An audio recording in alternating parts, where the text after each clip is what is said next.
2023 observational study in 92,000 individuals. So even though it's observational and observational data isn't necessarily the highest quality, it's in 92,000 individuals, very high sample size. Now they looked at, again, can exercise buffer the negative impacts of sleep, defining insufficient sleep as less than 6 hours per night. So in some cases, it might be you can't sleep that long because you have insomnia, or you choose not to due to work or other life events. If they obtained exercise that was adequate being defined as 150 minutes per week of moderate to vigorous exercise. So this is not a lot. 150 is 3 or 4 exercise sessions per week, depending on how long each session is. And it didn't seem to matter what type of exercise. But here's the key finding. In those who didn't sleep well, there was an 88% increase of this metric known as all-cause mortality. So that's death from any cause. So if we add up accidents, falls, cancers, heart disease, neurocognitive diseases of whatever sort, it summates to death from any cause, aka all-cause mortality. So the people who didn't sleep enough had an 88% increased risk of death from any cause, which was fully erased if people exercised for 150 minutes per week, leading these researchers to state a higher volume of physical activity attenuated the detrimental effects of insufficient sleep on all-cause mortality and cardiovascular disease mortality risk. So, as I've been trying to here on the show for a while, encourage you to exercise because data like this are extremely compelling. By the way, if this has been helpful, please comment and subscribe. Okay, this next study I also found to be quite relevant, quite interesting. 2023 randomized control trial. 70 people who had fatigue after an infection. That infection may have been Epstein-Barr, COVID-19, Borrelia, Lyme, or a respiratory tract infection. They were given either placebo or a probiotic vitamin blend containing a lactobacillus bifidobacterium type blend at about 10 billion per day, so a standard probiotic dose, paired with a vitamin that was a B complex, magnesium, manganese, and a prebiotic. And what they found was those in the treatment group had improved quality of life, improved depression, and improved fatigue. And this is a graphic I'll narrate, but one of the things here I wanted to point out, so on the show, we're always trying to determine, well, how long do I have to do a therapy or a diet trial before I can judge if it's helpful or not? And interestingly, in this study,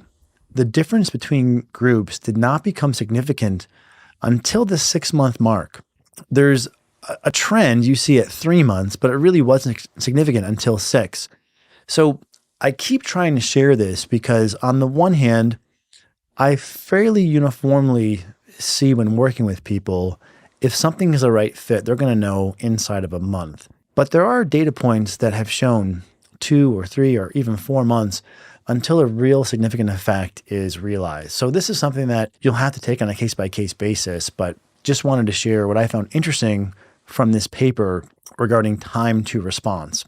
And to quote this research paper, these findings suggest that probiotics may be a promising intervention for improving the health of patients with post-infectious fatigue. Now, we mentioned a moment ago a tool for insomnia, and this is known as CBT, or cognitive behavioral therapy. And a 2023 observational study found that online cognitive behavioral therapy was more effective than medications for insomnia. What I find compelling and utilitarian about this is the fact that it's online. So you didn't have to go to a therapist's office. Obviously, that makes this much more convenient. 4,000 patients, they were given sleep medication or cognitive behavioral therapy or a combination of the two. And at 6 months, they found that the cognitive behavioral therapy was more effective than the medication for insomnia, anxiety, depression, but the combination of the two was the best. So logically, I think you could consider starting with cognitive behavioral therapy. If that's sufficient, awesome. And if it's not, you could consider adding a medication of some sort on top of that. And a few resources for you. There's one fairly noteworthy book called Quiet Your Mind and Get to Sleep. We'll link to an online program and also a directory for finding a local cognitive behavioral therapist. Now, on the topic of sleep, blue light comes up. And why blue light is relevant, you may already know this. Your eyes sense light, of course, and the eyes will trigger the supranucleus, which is part of the hypothalamus. And the hypothalamus is the master regulator of your endocrine system, which includes melatonin.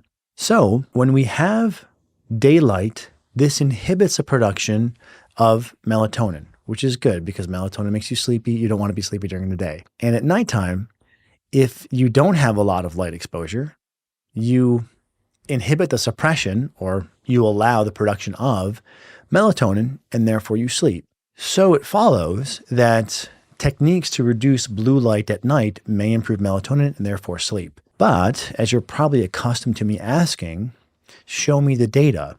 So a 2023 systematic review of 6 randomized control trials pitted placebo, so non-blue light blocking glasses, clear lenses essentially, versus blue light blocking glasses that were worn an hour and a half to 3 hours before bed. And they did find that the blue light blocking glasses group had improvements in sleep quality in 4 of the 6 studies that were analyzed. Now, another important study here looked at healthy individuals who didn't have insomnia at baseline. 2019 randomized control trial, albeit small, 15 patients, but they did find that in otherwise healthy individuals, the use of blue light glasses prior to bed improved the ability to fall asleep quickly, sleep quality, and also morning alertness. So I think it's safe to say that one strategy you could use to improve your sleep would be blue light glasses. Also, you can use blue light filtering apps on your computer, on your phone, and just logically dim the lights in your home and opt for lights that are more yellow than they are white, because the white will have the blue and the yellow will have less blue. And one point I wanted to make, admittedly, with no data, I found it silly when I see people wear blue light blocking glasses 24/7 as if blue light's going to kill you. And there's a data point here that helps reinforce my intuitive sense, finding that blue light exposure during the day is helpful for alertness, which makes sense.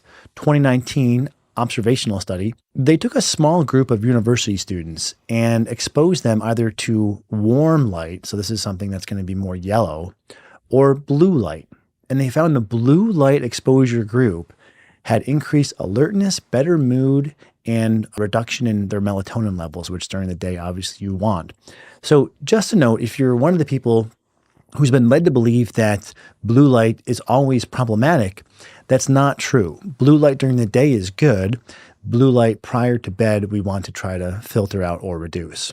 And speaking of sleep, caffeine, of course, here is relevant. And caffeine will block another compound called adenosine. And you need adenosine to build up in order to sleep. So if you block too much adenosine, then it's built up when you try to go to bed and therefore you can't sleep. So this is why caffeine timing can be relevant, of course, to sleep. So this brings us to a 2023 meta-analysis, and they found that caffeine consumption in general was associated with 45 minutes less of sleep, a longer time to fall asleep, and also less deep sleep. But here's the kicker. These effects did not occur. There was no negative impact on sleep if the caffeine was consumed roughly 12 hours before bed. And this is an important caveat because certainly with some of the information that has surfaced on the ability of caffeine to derange sleep, we often have this sort of baby with the bathwater or this overcorrection wherein people drink no caffeine. If you drink the caffeine early in the day, again, roughly 12 hours, there doesn't seem to be any consistent negative impact on one's sleep. And just some quick numbers here. If you have 200 milligrams of caffeine at 9 in the morning, by 9 at night, you'll have 25 milligrams circulating. If you have 200 milligrams at 1, you'll have 3 times that. You'll have 75 milligrams circulating at 9 p.m. So it's important to bear in mind that timing with caffeine is very important, and I would recommend getting the caffeine in early in the morning. People are different in terms of their endogenous caffeine clearance, if you will. So you want to make note of where that line is for you, but certainly said simply, the earlier the better with caffeine consumption.